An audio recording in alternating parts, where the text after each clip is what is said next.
시청자 여러분 안녕하십니까? 한 주간의 북한 관련 소식과 함께 주요 이슈를 분석해드리는 통일로 가는 길입니다.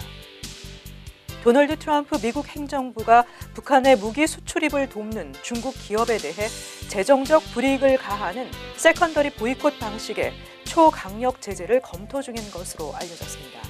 전문가들은 여기에는 중국과의 마찰을 감수하더라도 북한에 대한 압박 수위를 최고로 끌어올려서 북한 핵 문제를 해결하겠다는 트럼프 행정부의 정치적 의지가 담겨 있는 것으로 분석하고 있습니다.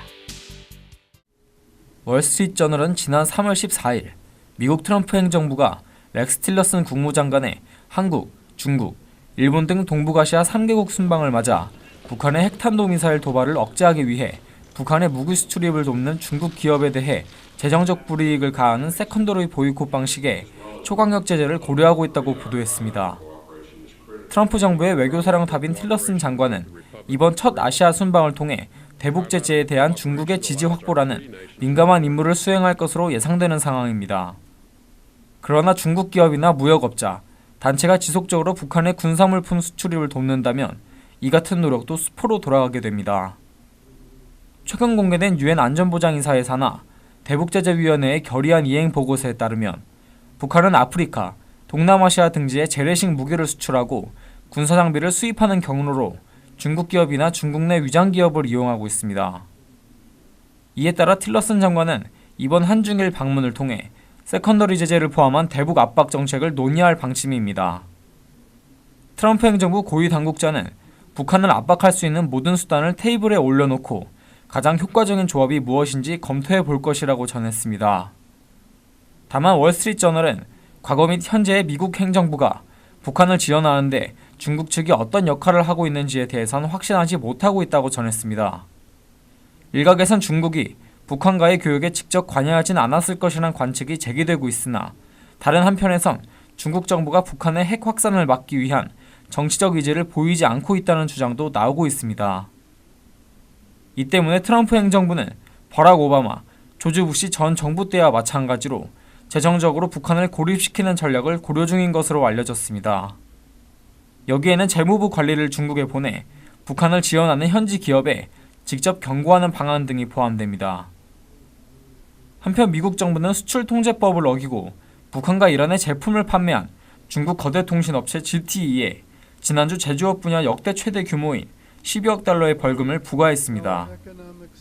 이는 트럼프 정부 출범 이후 미국이 중국 개별 기업에 처음 직접적인 제재를 가한 것입니다.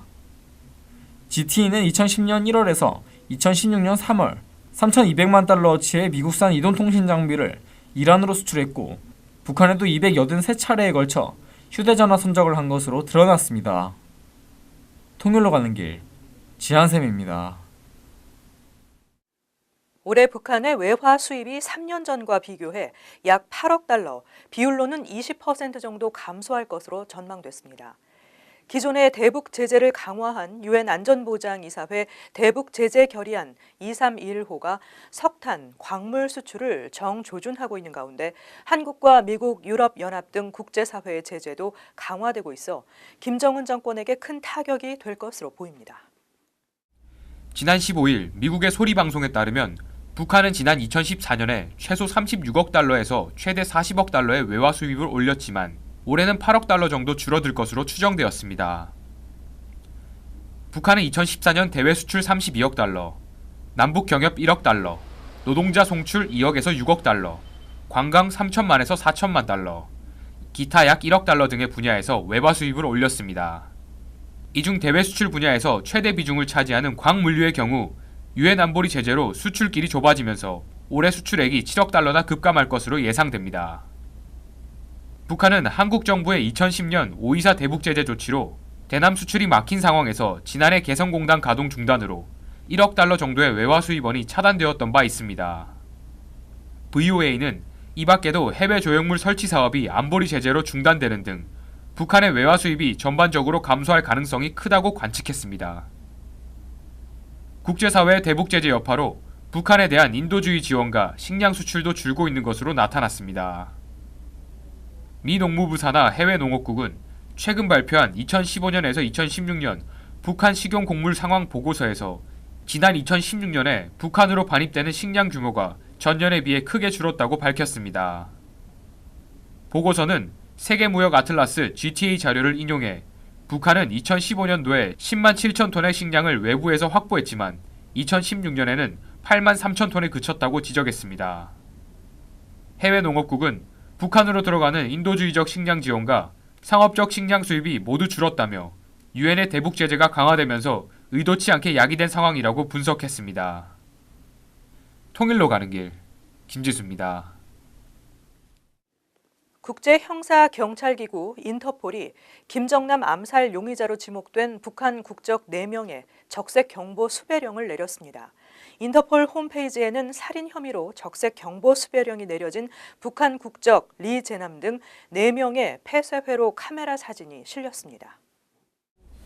리재남, 리지연, 오정길, 홍성학, 지난달 13일 말레이시아 쿠알라룸푸르 공항에서 신경작용제 BX를 이용한 김정남 암살 사건에 연루된 인물들입니다. 이 중 리재남은 이번 암살 사건의 막후 기획자로 알려졌습니다. BX 공격을 직접 실행한 인도네시아, 베트남 국적 여성 2명을 제외하고 북한 국적 4명은 모두 사건 직후 말레이를 빠져나갔습니다. 인도네시아, 아랍에미리트 등을 경유해 북한으로 돌아간 것으로 추정됩니다. 말레이 당국의 요청에 의해 인터폴이 적색 수배령을 내렸으나 북한이 인터폴에 가입돼 있지 않아 얼마만큼 수배가 진척될 수 있을지는 미지수입니다. 칼리드 아부 바카르 말레이 경찰청장은 이날 인터폴에 적색 경보 발령을 전하면서 우리는 이들이 인터폴을 통해 붙잡히길 바란다고 말했습니다. 앞서 말레이 경찰은 북한 용의자 4명을 대상으로 인터폴에 수배를 요청했습니다. 통일로 가는 길 권미숙입니다. 올해 한미연합군사훈련은 김정은 북한 노동당 위원장 등 전쟁 지도부를 제거하고 북한 주요 시설을 선제 타격하는 것에 중점을 두는 모양새입니다. 북한의 남침에 따른 전면전 상황을 가정한 기존의 훈련과 다른 방식으로 진행됩니다. 지난 2015년까지 키리졸브 및 독수리 연습은 북한의 남침을 가정해 한미연합군이 반격하며 북쪽으로 진격하는 것을 시나리오별로 연습해왔습니다. 하지만 지난해부터는 북한의 핵심 시설에 대한 선제 타격 개념을 담은 작전계획 5015를 기반으로 훈련을 진행하고 있습니다. 작계 5015는 북한의 남침에 따른 전면전 상황을 가정한 작계 5027의 후속으로 북한의 국지도발과 핵미사일 위협에 대응하기 위한 것입니다. 국지도발 및 확전을 차단하고 유사시 북한의 핵미사일 등 핵심 시설을 선제 타격하는 내용을 포함하고 있습니다. 지난해 훈련에서 작계 5015가 처음 적용됐으며 올해부터는 이에 따른 훈련이 본격화하고 있습니다. 실제로 주한미군은 최근 경기도 의정부 미군 기지인 캠프 스탠리에서 적갱도 소탕 훈련을 했습니다. 북한 지하시설에 숨어있는 북한 수뇌부들은 물론 핵심 시설까지 공격하기 위한 훈련입니다.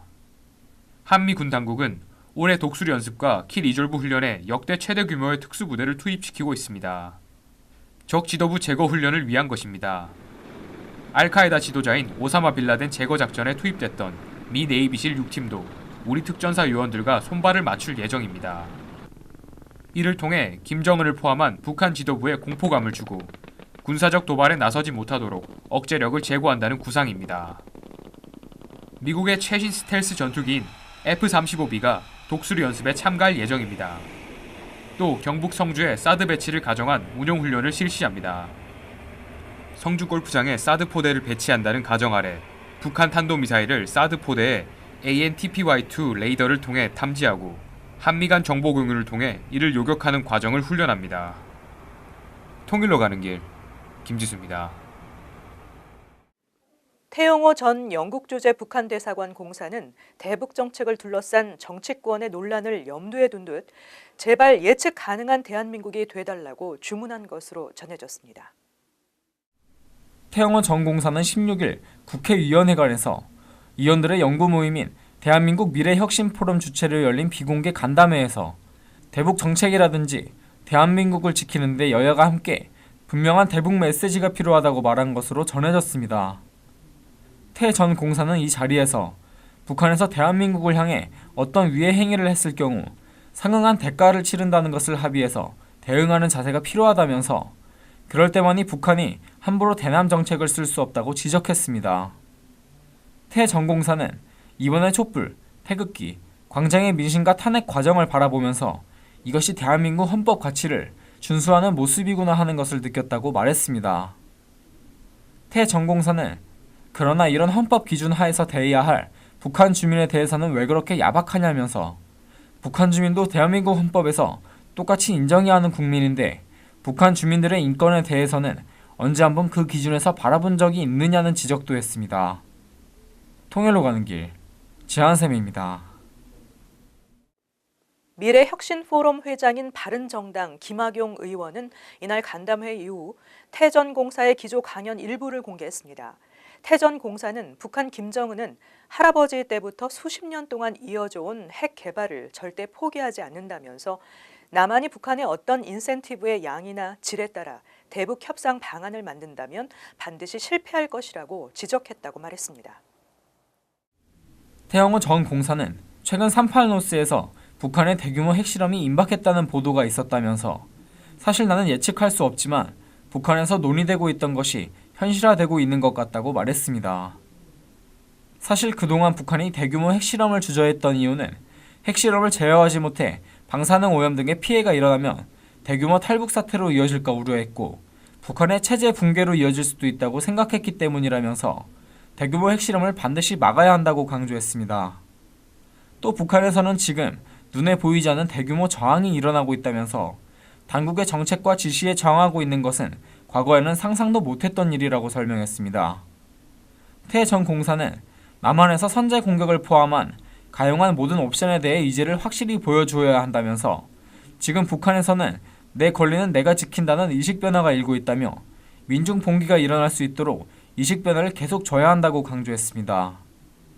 말레이시아에서 독살된 김정남에 대해서는 김정은은 시신을 북한으로 가져가려는 생각이 매우 강하다면서 이 때문에 외교사에서 유례가 없는 9명의 말레이시아 대사관 직원과 가족을 인질로 잡고 있는 것이라고 말했습니다. 또 김정남 시신은 말레이시아가 결국 북한에 굴복돼 북한으로 갈 것으로 예상된다고 덧붙였습니다. 통일로 가는 길, 지한샘입니다. 한국산 가전제품이 북한 시장에서 인기를 끌면서 북한 당국의 단속을 피하기 위한 은어까지 등장했다고 북한 전문 매체 데일리 NK가 보도했습니다.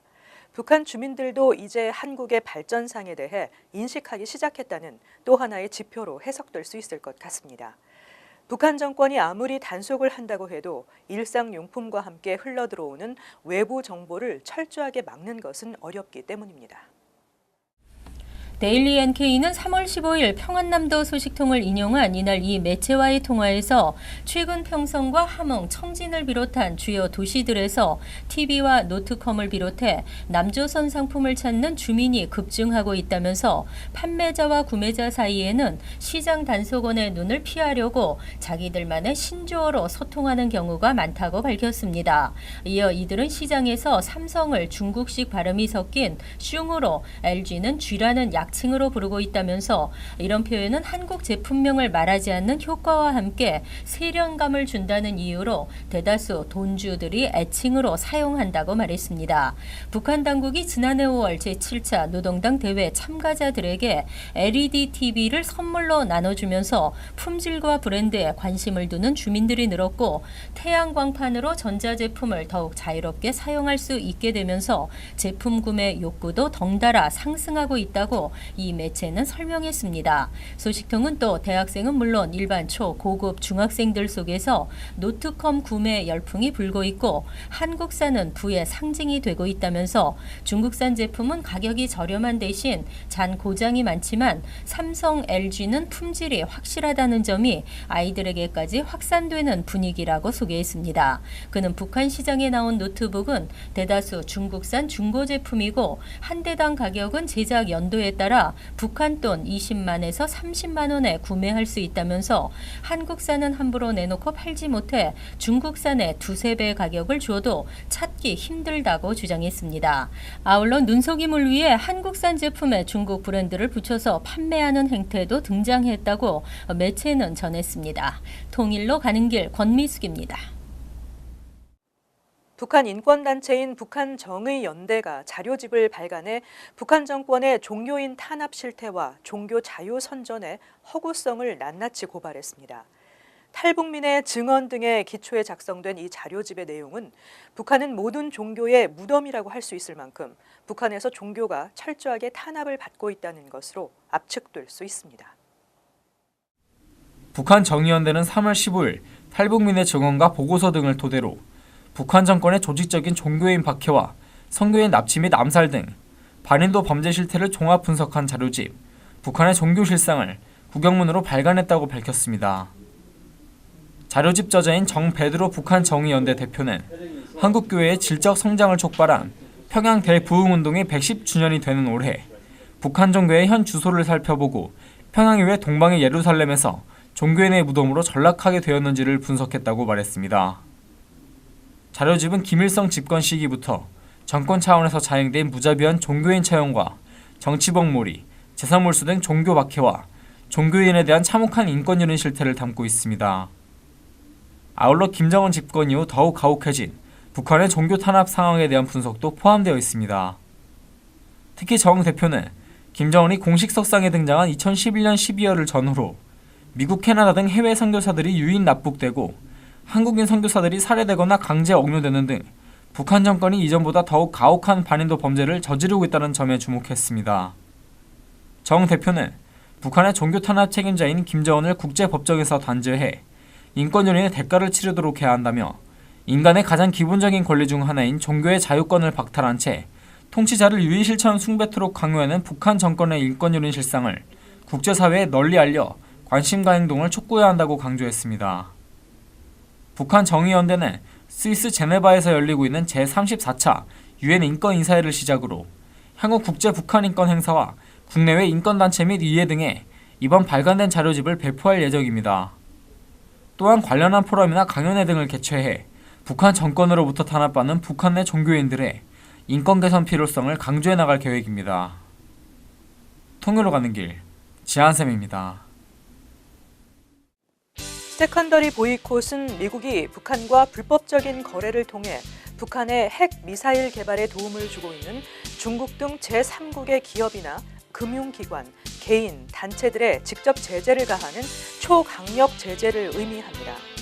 과거 미국은 이러한 방식의 제재를 통해 이란의 핵 개발을 저지하고 이란 정권을 핵 포기 협상 테이블로 복귀하도록 한 바 있습니다.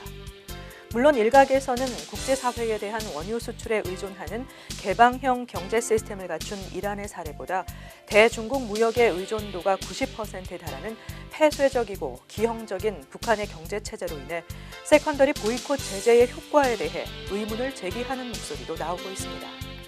하지만 트럼프 행정부가 강력한 정치적 의지를 바탕으로 중국과의 갈등을 감수하면서 북한에 대한 세컨더리 보이콧 제재를 가하게 될 경우 북한 정권은 핵과 미사일을 고수하면서 붕괴를 맞을 것이냐, 아니면 핵과 미사일을 포기하고 생존을 도모할 것이냐라는 양자택일의 기로에 서게 될 가능성이 높습니다.